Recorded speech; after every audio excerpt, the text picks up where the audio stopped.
The modern world is bad. It is inhumane, unfair, and unjust. This is the world of money. It is not for the people. It is for those who produce money, for bankers and financiers. And ordinary people just serve them as attendants. They sweep their palaces. What lies behind the social welfare?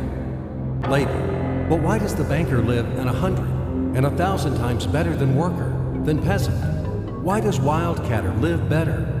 All of them. Do they work harder? It's nonsense. It's ridiculous to say. They do not even produce anything. No material values. But why? Don't you know? Moreover, perhaps you wonder with all sincerity now, reading all of this. Well, banker and worker, simple hard worker like me or my neighbor Johnny? It cannot be compared. Banker is a bank, money, relations, and contacts. But who are we together with Johnny? Nobody. Naturally, the banker lives better than we do. But there is nothing natural here. The point is that everyone got used to this state of affairs, and they took it for granted. As a matter of course, a banker has to live better, and it cannot be otherwise. But it may be otherwise. So why? Why does a banker work less, but live better? Better than worker or miner? However, intuitively, you've got the answer by yourselves. Because the banker is a bank. Money. Exactly, money. This is the whole point, the cornerstone. And about them, about the money, we should talk more in details. So, what is money? Have you ever thought about it? The calculation tool, the measure of labor? As we are told from childhood, almost from the cradle, we have to work, and work. The money won't fall down from the sky. They should be honestly and hardly earned, etc., etc., etc. Sounds familiar, doesn't it? Familiar ad nauseum. Say it, by the way, to Abramovich, who honestly and hardly earned all his billions. Just for fun, say how to earn money honestly. You will laugh to death. Yes, we have to work, but what should we expect in the end? A small pension and half-starved old age? Poverty. You have spent all your life working on some oligarch. You have been taken away all your power, energy, and health. You've been squeezed like a lemon. And after that, you've just been thrown into the dustbin as the fulfilled material. Is this necessary? But this is the reality, horrific reality of modern society. This is what we should all expect in the end, almost certain. Everything ends up this way for the vast majority of people in today's world, as it ended up for their mothers, fathers, grandmothers, and grandfathers, as it will end up in the present state of affairs for their children and grandchildren, great-grandchildren, then in turn for their children and grandchildren, and so on. The way of the world. Why? All of this is wrong, unfair. It must not exist. Why do some people have to have everything, but others have nothing?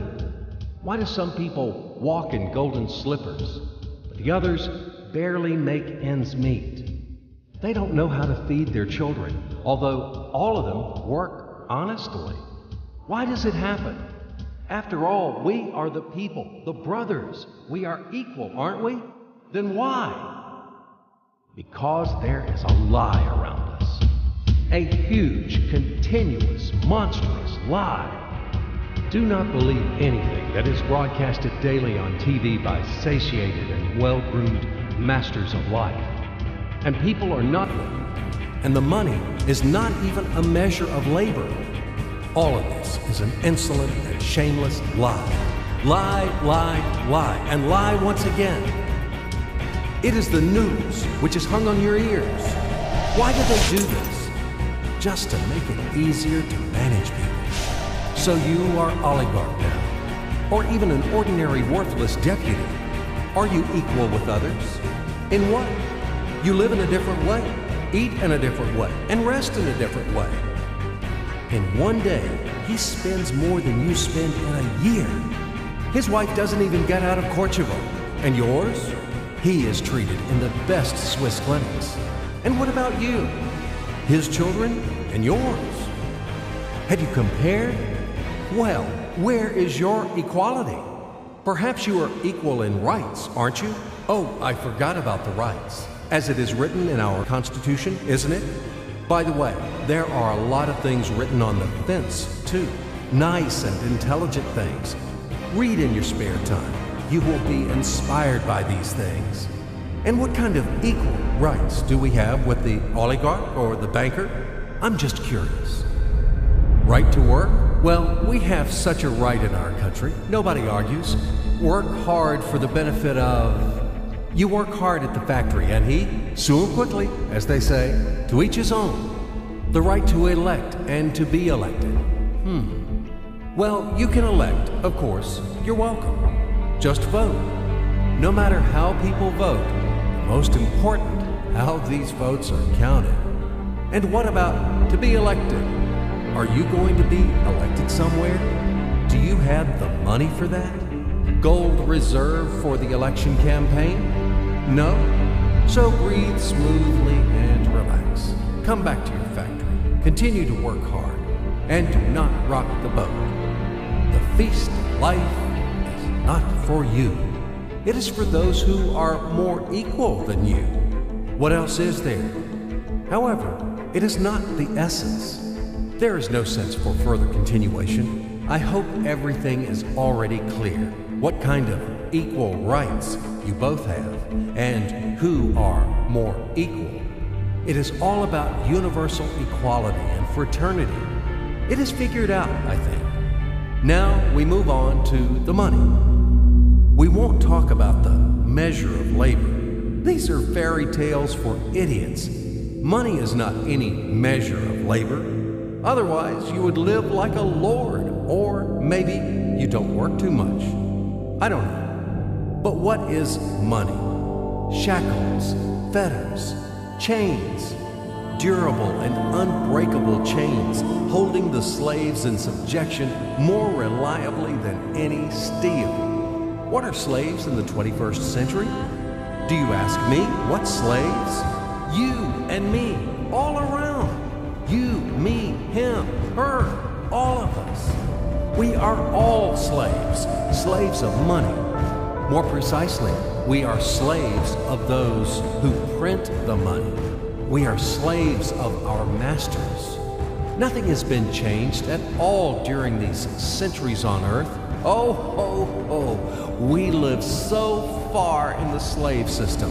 Only outwardly, everything has become more decent, more delicate, and more sophisticated.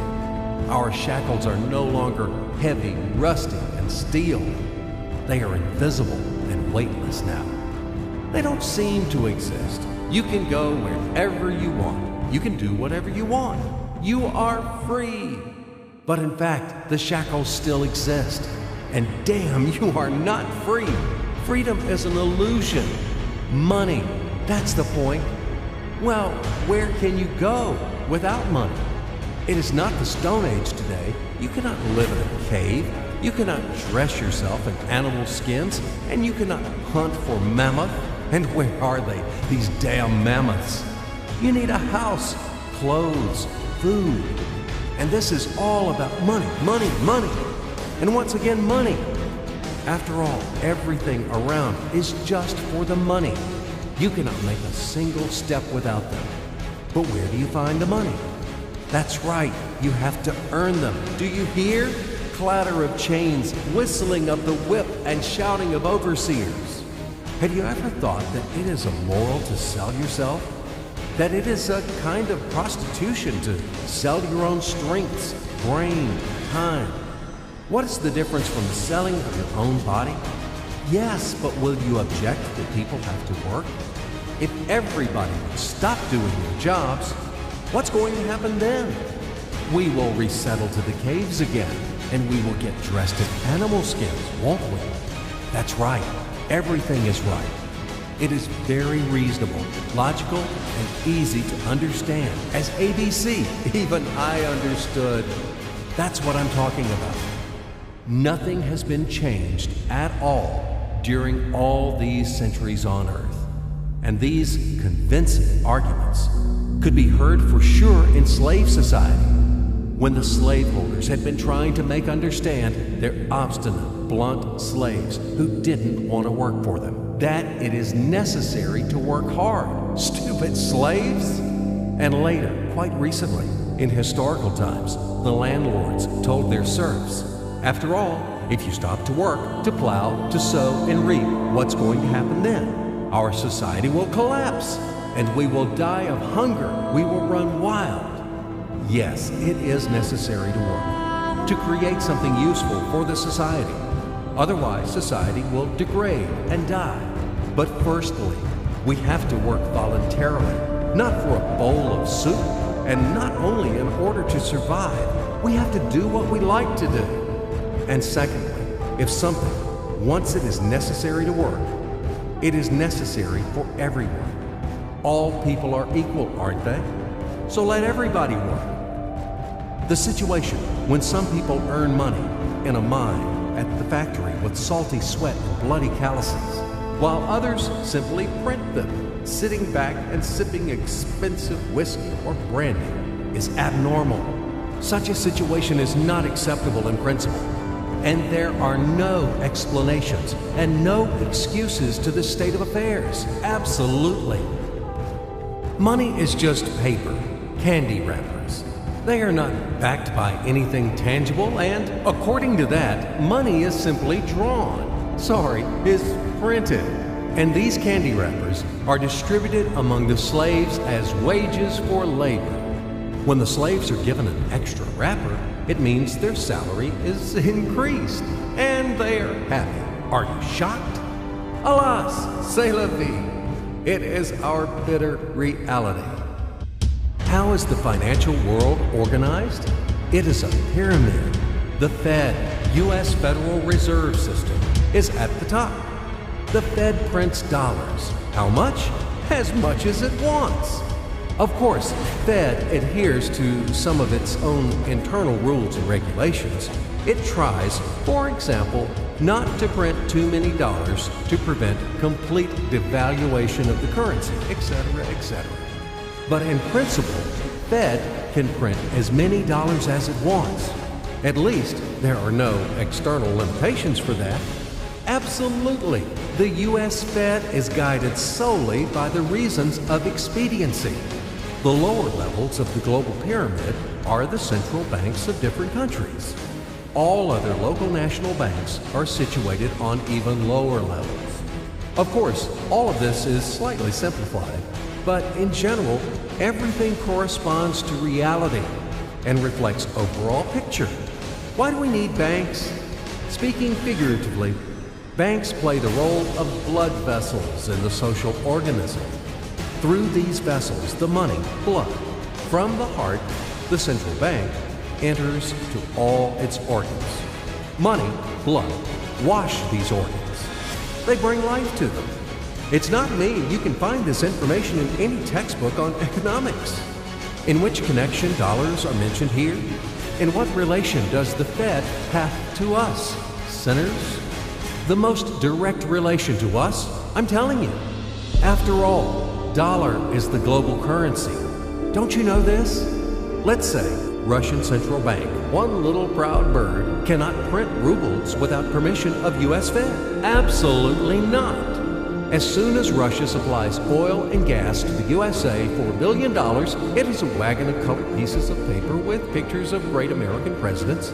Then, Russian Central Bank will be allowed to print rubles in the amount of $1 billion with a clear conscience.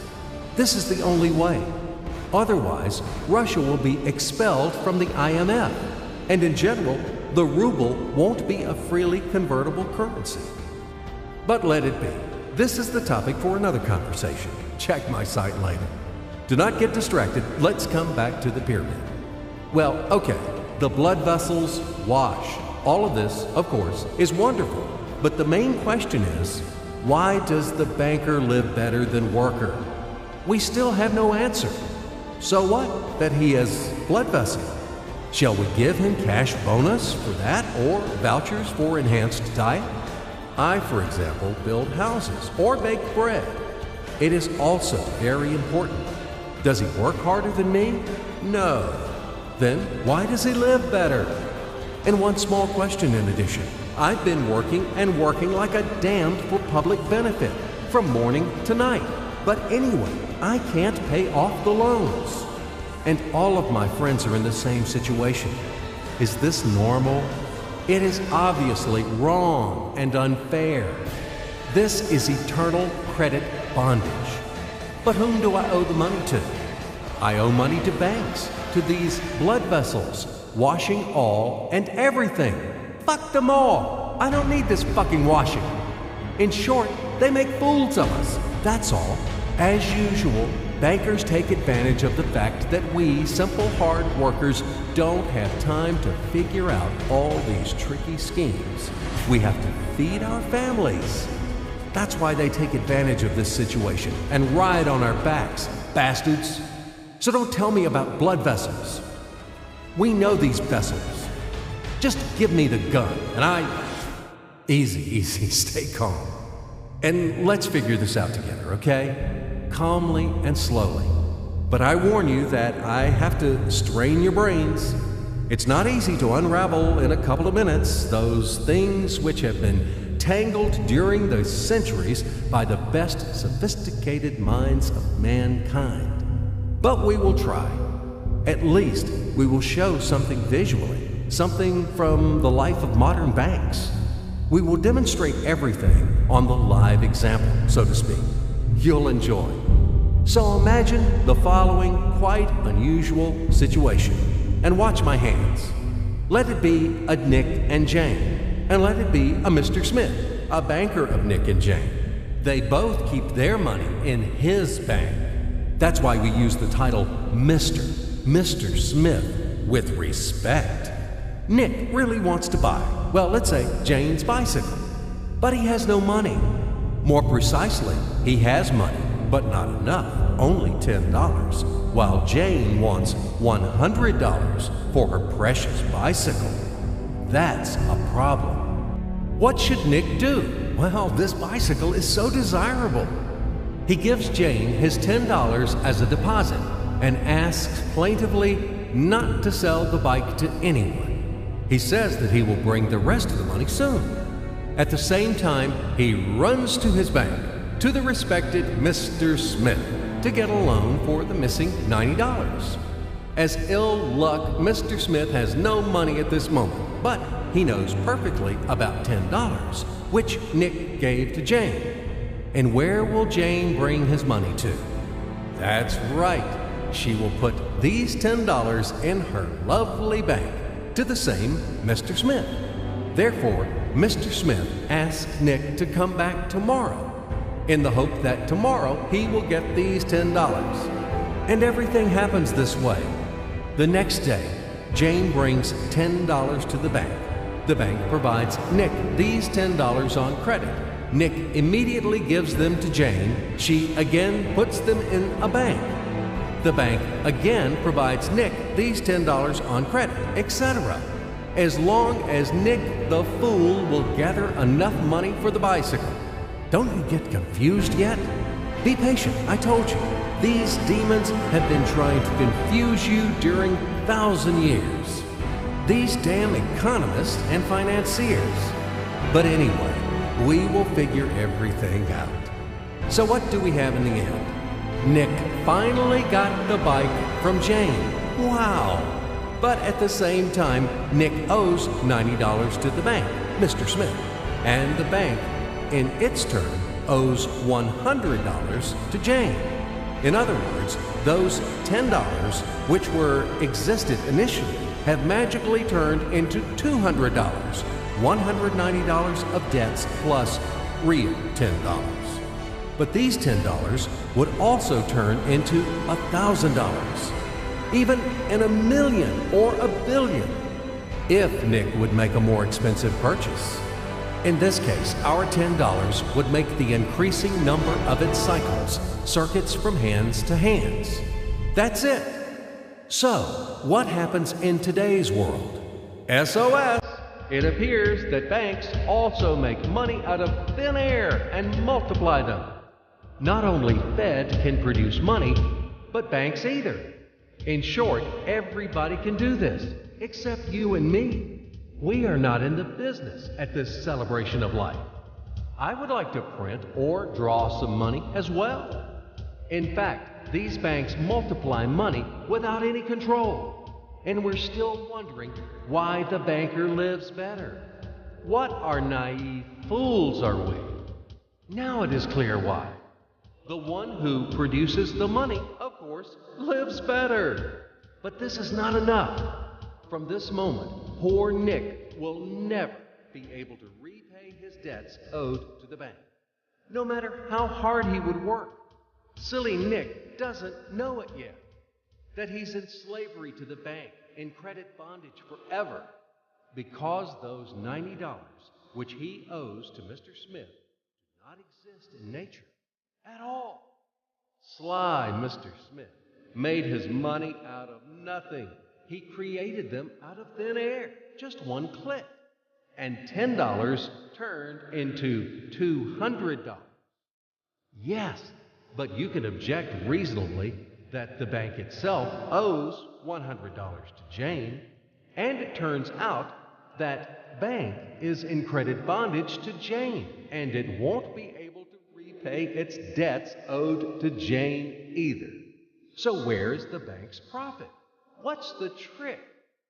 Ha! You ask what the trick is. The trick is in the fact that bank has a lot of such Janes, thousands and millions, and they will never come for their money all at once. If one Jane comes, the bank will return her the money of 10 other depositors. That's it. It means that the bank's debt is dangerous and not burdensome. In fact, bank's debt is virtual. It exists only on the paper or in the computer program. It will never be repaid in reality, only in case a panic hit happens, when frightened depositors suddenly will come for their money all at once. Or maybe, do you know any other reason why banks go bankrupt from time to time? Here's why. Because there are not enough money for all depositors. There is 90% of thin air in the bank vaults. Just a lilac fog. Thus, bank is okay. It blooms and smells. We don't need to worry about it. But our Nick has serious problems now. He has to repay all the debts owed to the bank, completely, with interest and penalties. You know this. He will be forced to take a new credit in order to repay the old one. Then again, the new loan, and again, and again, endlessly, until his death. There is no way out of this credit running knot. It does not exist in principle. That's it, trap slam. Now Nick is perpetual debtor of bank. He is a slave. From now on, he will work, and work for bank until he dies. But he still won't repay his debts. After his death, his children and grandchildren will work for this bank. They all are future slaves of the bank. More precisely, they are slaves of this monstrous and cannibalistic global financial system, which spawned this ruthless and inhumane mechanism which must be destroyed finally. Financial apocalypse. It can break our financial chains and can save all of us. It can finally release us from centuries of slavery. All the old will be burned completely in purifying flame of apocalypse, and the new will be established. The Federal Reserve will be burned, and the wind of change will dispel the ashes of this damned insatiable octopus spider enmeshed the whole world with its sticky financial nets. Banks in their current form will be razed to the ground. They do not wash anything. Do not believe this bullshit. They bring death to all living things. They suck our blood. Banks are parasites on the healthy body of the society. Mites inflated from our blood. They are voracious and insatiable leeches, clung tightly to us. What do they actually do useful? Do they give loans at their extortionate interest? Actually, why do banks charge you interest on loans? Have you ever thought about it? Usury has always been condemned and despised at all times and among all nations. And now it is the norm. An entrepreneur gets a bank loan. For what do they charge interest on? He wants to create something useful for the society, for the whole society, including the bankers. He has to be encouraged and given privileges for that, instead of stripping off 3 skins from him. But today's banks were created not for that. The interests of the society are not important for them. Banks take care only about their own financial profits and benefits. They don't care about the people. Today's banks are faithful servants of the Federal Reserve. They are greedy and avid bloodsuckers, small ghouls in the service of a giant and evil monster. Modern Earl Dracula, who plunged the whole world into financial bondage, and it sucks and sucks our blood. And it will continue to suck the blood of our children and our grandchildren if we don't stop and destroy it. Hammer an aspen stake to all the banks. And do not forget the silver bullets. Apocalypse. Only financial apocalypse. We have no other choices. We are not slaves. We are the people. And we choose freedom. And this freedom is already on the threshold. Now, with the advent of MMM, financial apocalypse is inevitable. From now on, it's just a matter of time. Grain has been sown, and it will sprout. It is now sprouting, right now, at this very moment, and it won't perish. What is MMM? Global Mutual Aid Society, Worldwide People's Bank, Financial Social Network. You can call it as you like. The point is not in the title. The point is that it is a voluntary and formal network of millions of people across the earth. People who rose up against financial slavery. They decided to declare war on the Fed and other banks and to win this war. In order to achieve this goal, they combined their money together. And it doesn't matter that separately their savings are not big. But there are a lot of people in MMM. And together, it is a tremendous force, invincible force. And this force is growing with each passing day. Indeed, due to what do the banks exist? Due to the oligarchs and the billionaires? No, they exist due to the same ordinary people who keep their meager savings in banks. MMM really knocks the bottom out of banks, opening people's eyes. Why do people keep their money in banks? Because there is no alternative. Banks are monopolies. Where should people bring their money? Like Jane, to Mr. Smith only? Not in this bank, so in another one? Not to Mr. Smith, so to another banker? His name will be Mr. Johnson. But anyway, it's the same shit.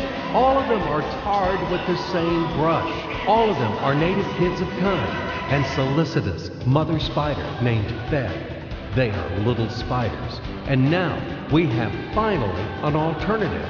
MMM. It's yours. People help each other here. Today you have helped. Tomorrow you will be helped back. That's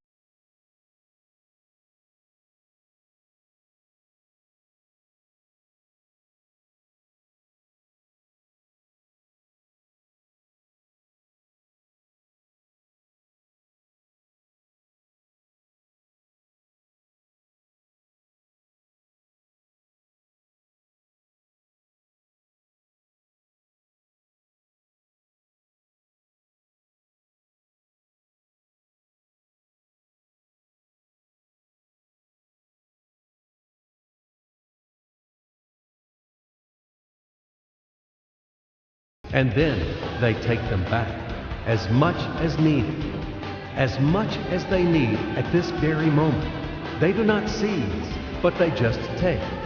In fact, a human being doesn't need a lot of money. It is only important the awareness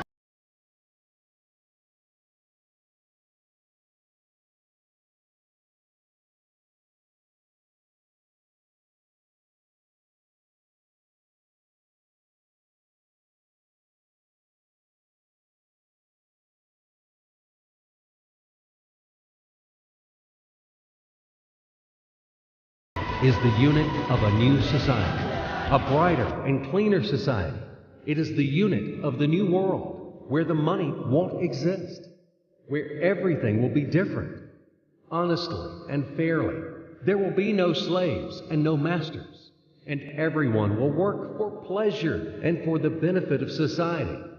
And the good will conquer the evil, finally. Everything will be in that new world. Certainly. Welcome to System MMM. SergeyMavrode.com.